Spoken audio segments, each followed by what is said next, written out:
I hope this pisses you off because I'm telling you to annoy you that you're sitting there struggling to pay your bills. There are people out there making so much money you couldn't possibly fathom, who have anything they want all of the time. And you may sit there and go, oh, but they're miserable. A lot of them aren't. Trust me, they're having a great time. So you need to make a bunch more money because there's money everywhere. I said this to one kid.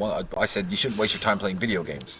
And he hit me with this stupid response. He went, PewDiePie plays video games. He makes hundreds of millions of dollars. I said, PewDiePie is not a video game player. He's a skill. PewDiePie is a presenter. He is a presenter. He's an entertainer. He's charismatic. He's smart. He's sharp. He's funny. He's a comedian. You can play video games just as well as him, and you will be poor forever. It's not about his video game playing ability. It's about how he markets himself. So yeah, self-marketing is his talent. Yeah, more than anything else. I have friends that could hold me back, even today, but I don't let them. I have friends where if I hung around with them every day, I would not be in the position that I am in. I've certainly had women in relationships where if I did whatever she wanted, I would not be where I am today. You know, even little things. Sometimes you wake up at 7 a.m., you want to be in the gym by 8. She starts, you know, reaching down your pants and stuff. It's just like, you know, sometimes just get up, say no, hit the gym, have your shower, tell her you'll see her tonight and get to work.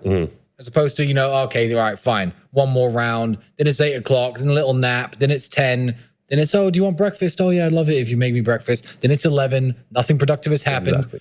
You have to be the man in your relationship. And if you're the man, you do what needs to be done, not necessarily what you want to do. So I'm not saying you have to break up with your girlfriend. I'm saying you have to change the dynamic. She's not the boss of you.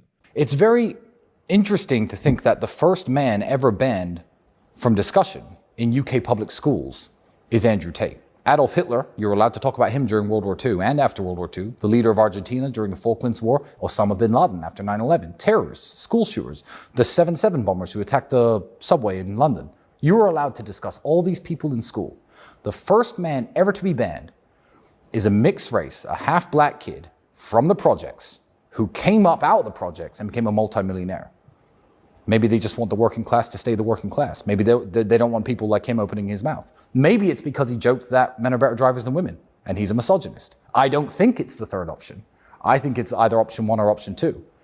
I think he's dangerous to what people want to purport on the society. What advice would you give to people who are just like chronic procrastinators? They're just not taking action. Yeah, the advice is very simple. I have the perfect piece of advice for them. It's have fun staying poor. Have fun staying poor. You're never going to make it. I don't care. Because if you can't look at your Instagram and think, you know what, maybe I should get into shape. If you can't look at my Instagram and think, you know what, maybe I should make some money. And you literally, with all the inspiration shoved in your face nowadays, I mean, you're sitting in this luxury apartment in Dubai overlooking the ocean. Like, this is what we do. If you can't watch people like us, if you're watching this podcast and think I need to do something and you're a procrastinator, good. I don't care. Have fun staying broke. Because like you said, I need someone to wash my cars. I need people like you. If you can't pay your bills, you know, it's hard to pay your rent. You're eating the crappiest food. You're driving the crappiest car. All the beautiful women in the world don't look at you. You can't afford any nice clothing. And you're sitting around thinking, oh, well, you know, just a few more hours playing Fortnite, then that's your station in life, and enjoy it. Unless you owe a moral duty to that person, by which I mean, unless that person is your mother or your father or somebody who has helped you or somebody who has coached you or somebody who has taught you, don't go around trying to fix broken people. A mentor of mine has a saying, I don't fix broken birds. And what he means by that is, if you don't succeed, the bird's going to die in your hands anyway. And if you do, it's just going to fly away. Broken people are broken people for a reason. I understand certain levels of effort if you owe them, you know, if you have a sense of moral obligation towards them. But if you don't, then honestly, don't waste your time trying to fix broken people. There's no hope for a lot of people in the world. And a lot of people in the world are never going to make it, and they're never going to escape the mindset that keeps them in the matrix. I'd network with better people. I was 17, 18. I was shy. It wasn't so much with business networking because I didn't know anybody important, but I was shy to go up and talk to girls and stuff. And without the internet and without dating apps and all the little cheat codes that shy people use and men use now, they're crutches that people lean on, I just understood I'm not going to ever get laid if I don't go up and talk to that girl. So the advice I have for people who are too shy to put yourselves out there, too shy to approach women, too shy to, try to, pitch a business deal to somebody important, then good. Have fun staying poor and lonely. Because it's especially when you're young, it's not easy. And it does take some balls, but just go and do it anyway. The worst that people can do is say no. That was something in my mind, actually. People used to tell me that. Go talk to the girl. The worst you can do is say no.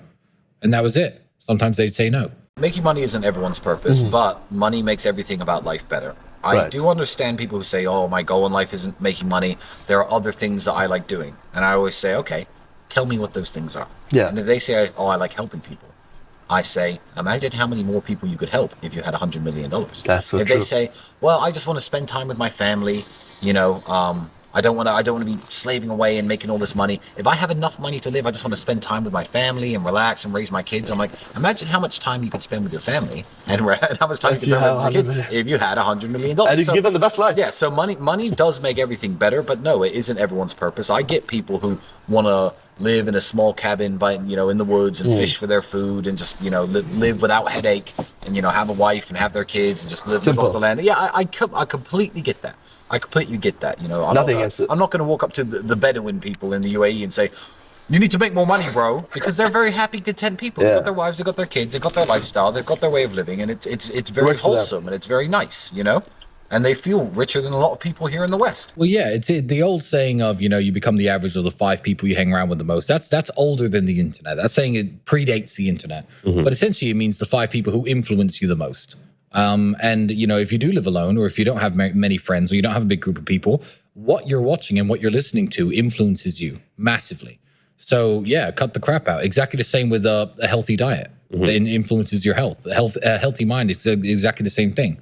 Scrolling up and down Netflix, watching trash all day is not going to get you anywhere in life, literally, ever. Whereas, you might hear a piece of advice in a podcast, in this podcast, that, makes you wake up and think, I actually need to get my shit in order. So yeah, be careful what influences you.